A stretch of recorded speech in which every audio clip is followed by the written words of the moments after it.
Welcome to Chillin' 101. We hope this video helps. In this video, I will compare Figma Group versus Frame. We'll explore their fundamental differences, helping you decide when to use each for optimal design organization. You'll discover how Frames offer advanced layout and prototyping capabilities, while Groups provide simpler element management.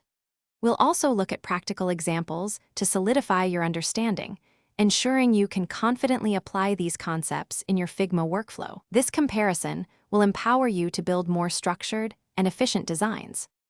Groups in Figma are perfect for combining selected layers, treating them as a single unit for basic manipulation.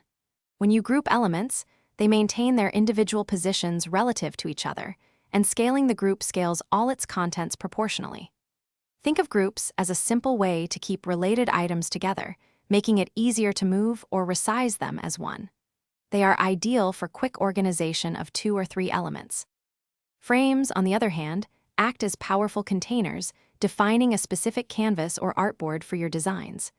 They unlock advanced features like auto layout, constraints, and content clipping, giving you precise control over responsive designs.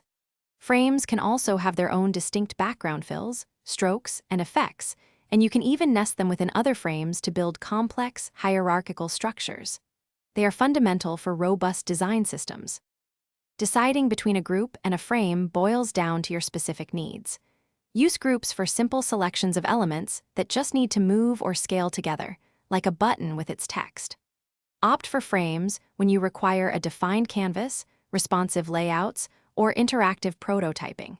Frames are absolutely essential for creating reusable components and managing comprehensive design systems, especially when dealing with more than 5 elements or complex arrangements.